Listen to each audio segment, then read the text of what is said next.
아직도 아무도 모르는 이야기인데 이렇게 사연을 통해서 제 마음의 짐이라도 덜어보고자 한번 남겨보려고 합니다.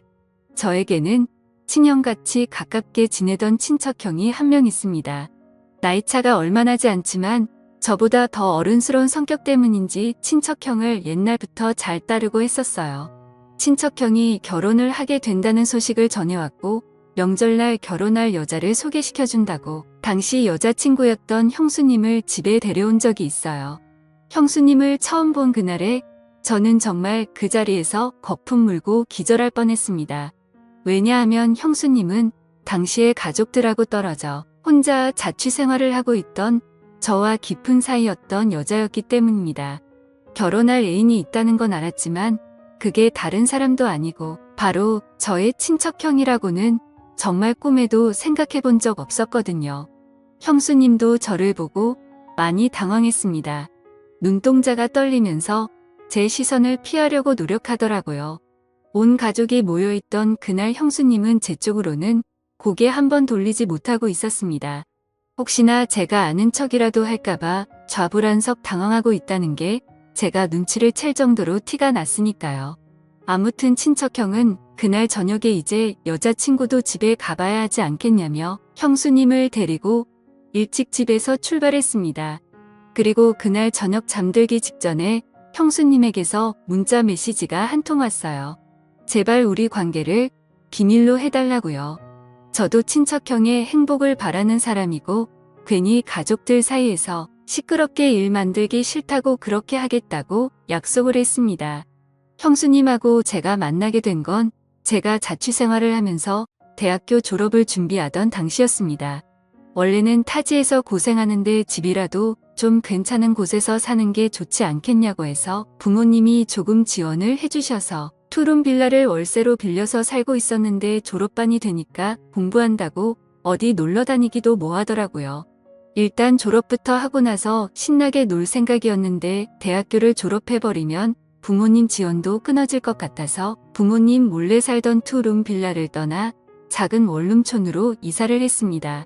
월세가 차이가 있기 때문에 그 돈을 모아서 졸업 후에 놀러 다닐 때 쓸 계획이었어요.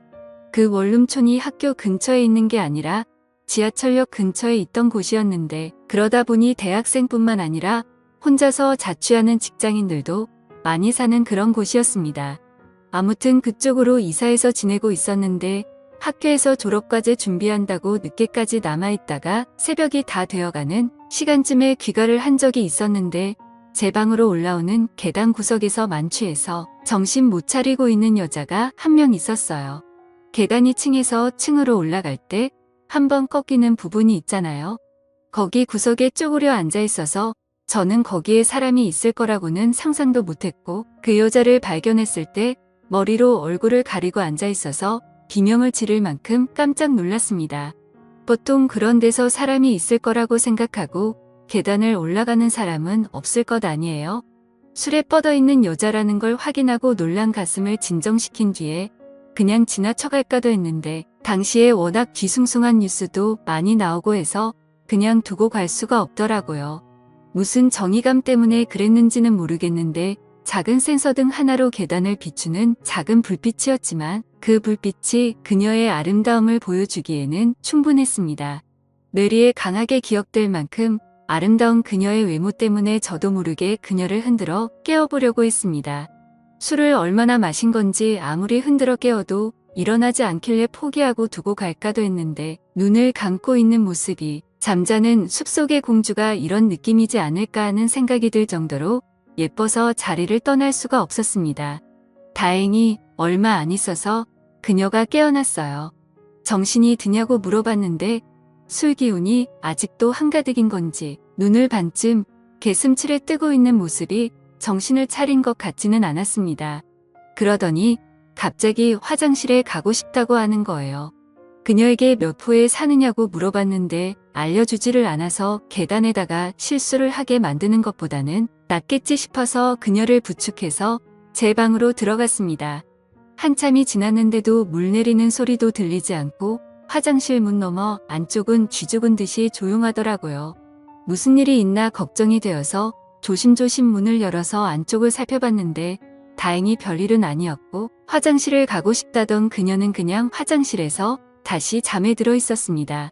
원룸인데 화장실이 커봐야 얼마나 크겠어요. 그 좁아터진 화장실에 낑겨 있는 것처럼 옹색하게 잠든 모습을 보니 잠이라도 편하게 재워야겠다는 생각에 다시 그녀를 들쳐 업고 나와서 그녀를 제 침대에 눕혔습니다. 덕분에 침대까지 빼앗겨버려서 저는 차가운 바닥에서 잠을 청해야 했어요. 다음날 아침이 되고 나서 아주 한바탕 난리가 났습니다. 저도 피곤했어서 세상 모르고 자고 있었는데 그녀가 저를 걷어차더니 너 뭐하는 자식이냐, 여긴 어디고 나를 왜 여기에 데리고 온 거냐 하면서 소리를 고래고래 지르더라고요. 입고 있던 옷도 그대로고 정말 털끝 하나 건드리지 않았다는 건 누구보다 그녀가 더 잘 알 텐데 저한테 그렇게 나오는 꼴을 보니 제가 괜히 도와줬다는 생각까지 들 정도였습니다. 난리법석을 피우는 그녀에게 자초지종을 설명하고 제 방에서 잠들게 된 이유까지 설명해주니 그제서야 그녀가 미안해하면서 고개를 숙인 채 아무 말도 하지 못하고 있었습니다. 그녀는 그 원룸촌 근처 건물에서 사는 사람이었는데 술에 만취해서 건물을 잘못 찾아와가지고 집에는 결국 못 들어가고 계단에서 뻗어버린 거라고 하더라고요. 그녀에게 그래도 만난 게 저라서 다행이지 않겠냐고, 다른 사람이었으면 아주 큰일 날 수도 있었다고 빈정대니 그녀가 또 고개를 숙인 채 아무 말도 못하면서 부끄러워하는데 술에 잔뜩 취해서 일어난 사람치고 그 모습이 너무 예뻐서 저도 그녀를 더는 괴롭히지 말아야겠다는 생각을 했습니다. 그녀를 집에 돌려보내고 나니 한바탕 난리통을 겪은 걸 생각해보니 그녀가 자꾸 생각나더라고요. 이 원룸으로 이사오고 나서 여자가 드나든 건 그녀가 처음이었고 은은하게 남아있는 그녀가 쓰는 향수의 잔향이 남아서 그런가 그날 내내 자꾸 그녀가 떠올랐습니다. 베개에 묻어있는 그녀의 머리카락 몇 가닥 때문에 제 방에 여자가 다녀갔다는 사실이 더욱더 진짜처럼 느껴졌어요. 그리고 그 다음 날도 학교에서 밤늦게까지 있다가 집에 들어왔는데 이번에도 그녀가 계단에서 앉아있더라고요. 이번에는 술에 취한 게 아니고 한 손에는 비타민 음료 한 상자를 들고 있었습니다. 도와줬는데 그냥 모르는 척하는 게 실례인 것 같았다고, 그래서 보답이라도 할 겸해서 비타민 음료를 사서 저를 기다리고 있던 거예요. 제가 언제 돌아올 줄 알고 기다리고 있었냐 물으니 오늘 안 들어왔으면 내일이라도 다시 올 생각이었다고 하는데 그녀는 예쁜 얼굴만큼 됨됨이도 괜찮고 마음이 참 착한 사람이구나 하는 생각이 들었습니다. 그런데 그날 있던 일이나 사과의 문제가 아니고 이미 처음 만난 그때부터 그녀와 저는 서로에게 강하게 끌렸던 것 같습니다. 그날 서로의 연락처를 교환했고 그 뒤로도 그녀가 퇴근 후 저는 학교에서 끝난 후 둘이서 만나 데이트 비슷하게 식사도 같이 하고 영화관도 다니면서 시간을 보냈습니다. 그렇게 몇 번 밖에서 만나다가 식사도 언젠가부터 그녀가 직접 차려준 밥을 먹고 영화도 영화관이 아니라 한 명이 겨우 누울 만한 침대에 누워서 노트북을 사용해서 영화를 보고 그런 식이었습니다. 정말 자연스럽게 어느 순간부터는 매일 아침 같은 공간에서 아침을 맞이하는 연인 같은 관계가 되어 있었습니다. 서로 타지에서 느끼는 외로움을 달래주고 힘들거나 기쁜 순간을 함께 공유하는 그런 사이가 된 것이죠. 하지만 직장인인 그녀에 비해 저는 아직 졸업을 준비하는 대학생이었기 때문에 그녀와의 관계가 쉽지만은 않았습니다.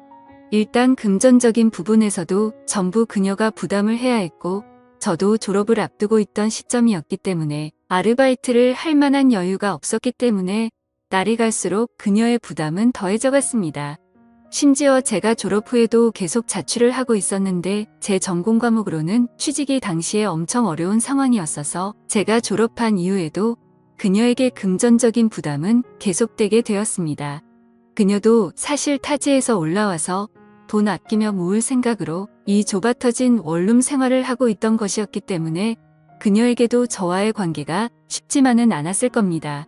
그녀와 저는 정말 첫눈에 강하게 끌려 불같이 사랑했지만 그때 당시의 현실의 벽을 이겨낼 방법은 전혀 보이질 않았고 결국 자격지심에 찌든 저와 현실의 벽에 부딪힌 그녀는 서로가 행복하게 잘 지냈으면 좋겠다는 하비와의 이별을 하게 되었습니다. 마침 그녀에게 좋은 관계로 만나는 사람이 생길 것 같다고 이제 우리는 여기서 그만하는 게 어떠냐고 하는 말에 저는 질투심 때문인지 그녀에게 아무한테나 그렇게 마음 막 쉽게 주는 여자였냐고 심한 말을 하면서 마지막은 좋지 못하게 헤어지게 되었습니다. 그래도 같은 원룸촌에 살아서 그런지 마주치기 싫어도 마주치는 날이 생기더라고요. 밤늦게 집에 들어가는데 그녀가 어떤 남자와 나란히 서서 걸어가는 모습을 보고 저도 그녀를 놓아주기로 생각했고 이 원룸촌에서 지내는 것보다 본가로 돌아가는 게 낫지 않겠냐 하는 생각이 들어 원룸 생활도 정리하고 고향으로 돌아왔습니다. 그리고 그때 그녀와 같이 걷고 있던 그 남자가 제 친척형이었다는 사실은 당연히 알 턱이 없었죠. 그녀와 다시 만났을 때 그녀는 제가 친형처럼 따르는 친척형의 아내가 되는 저에게는 형수님이 될 사람이 되어 있었어요. 오랜만에 만난 그녀는 예전보다 훨씬 아름다웠습니다. 제가 좋아했던 긴 머리 집중할 때 개슴츠레 뜨는 눈. 여전히 그녀는 그녀였습니다. 친척형과의 결혼식장에서 세상에서 가장 아름다운 그녀를 눈앞에 마주했을 때 그때부터 저는 가족 모임에 일절 참석하지 않게 되었습니다. 형수님이 된 그녀를 마주칠 용기가 나질 않았기 때문입니다. 그렇게 몇 년의 시간이 흐른 뒤 저도 결국 원하던 직장에 취직하게 되었고 다시 원룸 생활을 시작하게 되었습니다. 그리고 그녀를 처음 만난 그때처럼 형수님을 제가 사는 원룸 계단 앞에서 다시 만나게 되었습니다. 그때처럼 술에 취한 채 형수님은 제가 혼자 살던 그 집 앞에서 저를 기다리고 있더군요. 형수님이 저를 찾아온 이유가 궁금했지만 저는 아직도 질투심에 사로잡혀 있었습니다. 가정이 있으신 분이 여기까지는 웬일이냐며 빈정대고 그녀를 무시했죠. 형수님은 제 말이 끝나자마자 눈물을 글썽이면서 자기한테 이러지 말라고 울기 시작하더라고요. 형수님은 저와 그렇게 헤어지고 나서 저를 잊은 적이 없다고. 이제 와서 생각해보니 제 친척형에게 끌린 것도 어딘가 묘하게 저와 닮아있는 모습 때문이었던 것 같다고 말하며 결혼 전부터 결혼 후에도 저를 잊은 적이 없다고 하더라고요. 친척형이 제 대신이 될 거라 믿었지만 제 친척형은 친척형일 뿐 제가 아닌 걸 알았다고요. 저는 형수님에게 나도 형수님도 그대로지만 가장 크게 달라진 게 있지 않느냐. 이러면 안 되는 거 우리 서로 알고 있는데 이러지 말자고 한마디 했어요. 친척형이 알면 안 되지 않냐고 물으니 친척형이 현재 출장 중이라는 소식을 말해왔고 형수님도 저를 용기 내서 찾아온 거라고 말하더라고요. 그 말을 들으니 저도 더 이상 참을 수가 없었고 사고를 치고야 말았습니다. 그날 이후로 저희는 몰래 만나고 있는 중입니다. 친척형의 업무 특성상 출장이 잦기 때문에 형수님은 형님이 출장 갈 때마다 길어도 2달에 한 번씩은 저희 집에서 머무르면서 연인처럼 시간을 보내고 있는 거죠.